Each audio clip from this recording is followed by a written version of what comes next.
recently realized I've been doing my baby a disservice, and it's something I think most of us do every single day without a second thought.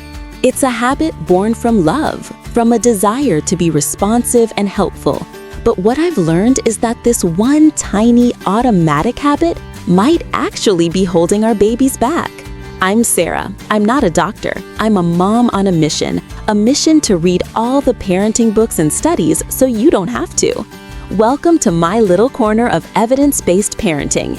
And today, we need to talk about the surprising hidden cost of being too helpful. Let me paint you a picture.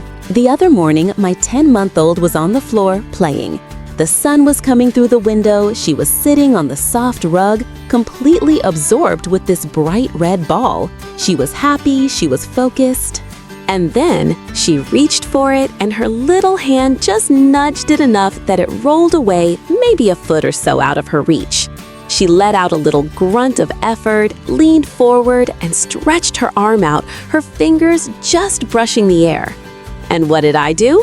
Without even thinking, I swooped her in, picked up the ball, and placed it right back in her hands. She gurgled happily, and I sat back, feeling like a good, attentive parent. I responded to her need. I solved her problem.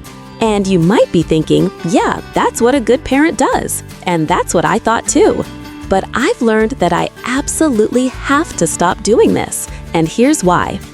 In that moment when I gave her the ball back, I didn't just give her a toy. I took something away from her. I took away a crucial opportunity for learning. I took away a problem she was just about to start solving. For her to get that ball on her own, she would have had to practice a whole series of incredibly important micro skills. She would have had to lean forward, engaging her core. She would have had to figure out how to shift her body weight without toppling over. She might have even tried to push up onto her hands and knees. These aren't just random movements. These are the literal building blocks of crawling. By solving her tiny struggle for her, I robbed her of a chance to practice. So why do we do this? It's because our brains are hardwired from the newborn phase. When our babies were tiny, immediate responsiveness was critical. A cry meant hunger or a wet diaper or a need for comfort. Our job was to solve the problem instantly, and we got really, really good at it. The problem is, as our babies grow and become more capable, we forget to update our own software. We continue to rush in and solve when what they really need is a little bit of space. Think of our role as parents like being the scaffolding for a new building. In the beginning, that scaffolding is everything. It provides support, shape, and safety. But for the building to ever be finished, for it to stand strong on its own, you have to start taking the scaffolding away, piece by piece. Our overhelping is like leaving the scaffolding on for too long. It's the same instinct that makes us put a toy right in their lap instead of just beside them, or the one that makes us rush in with the spoon when they're just starting to explore self-feeding. We mean well, but we get in the way of them testing their own structure. Does this sound familiar? I was so surprised when I realized how often I was doing this. Let me know in the comments if you've ever had this aha moment too. So what does this mean in practice? What should we do instead? Now, let me be crystal clear here. If your baby is genuinely distressed, if they are crying and truly upset, you comfort them. You go to them right away. This is not about leaving a stressed baby to figure it out on their own. This is not about cry it out for motor skills. Absolutely not. This is about those moments of productive struggle, the moments of effort. It's the grunt, the squirm, the focused little frown, the reaching and trying. When they are engaged and working on a problem, not when they are melting down. Those are the golden moments. And in those moments, the solution is beautifully simple.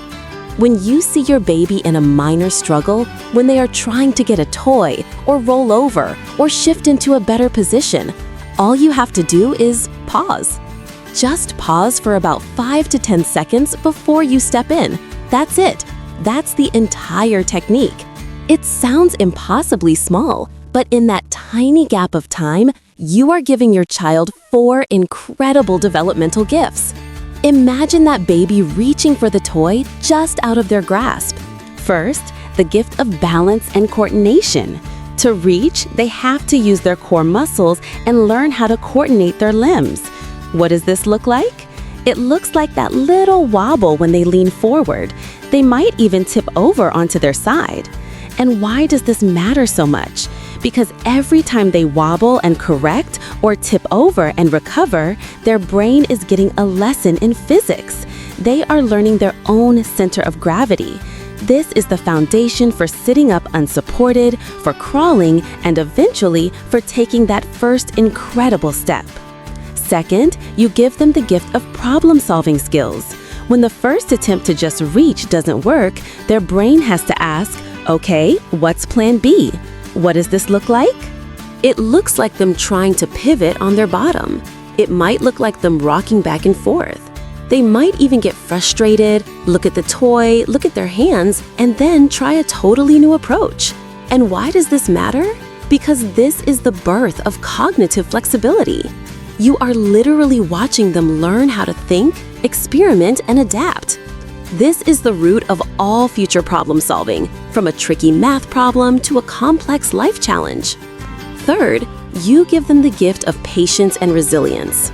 By not immediately gratifying their desire, you teach them that effort takes time and that it's okay to keep trying even when something is hard. What does this look like? It's the moment they fail, pause, and then try again, instead of immediately bursting into tears. And why does this matter so much? It's building their frustration tolerance. It's creating a little muscle in their brain that says, I can do hard things. This is the bedrock of resilience, a trait that will serve them their entire lives. And fourth, you give them the gift of a full-body workout. Every reach, every push, every wiggle is exercise. What does this look like? It's the gross motor skill of leaning with their whole torso and the fine motor skill of preparing their hand to grasp the toy. And why does it matter? It matters because they are building real functional strength in their core, their back, their arms, and their hands. This strength is what will power all of their future movements and milestones. Balance, problem-solving, resilience, and strength.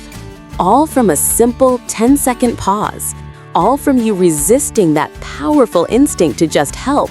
And believe me, when you see it in action, it is the most amazing thing. Let me tell you about my own daughter. Now, when she can't reach a toy that's in front of her, she's learned this hilarious and brilliant trick. She'll plant her hands and just start spinning in circles on the floor. She'll just pivot her body around and around, grunting with effort, until she eventually finds herself right next to the toy she wanted.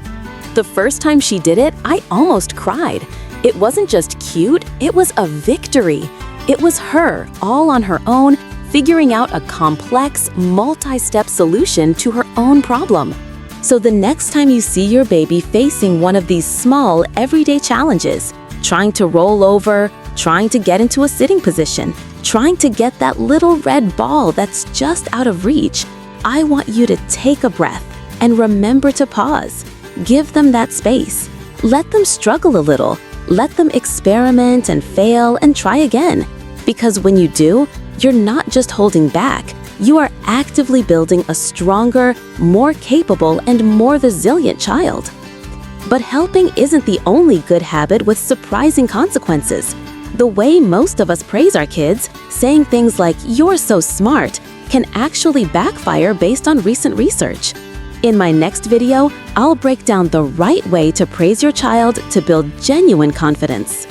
If you want to be a more thoughtful, evidence-based parent with me, make sure you hit that subscribe button so you don't miss it.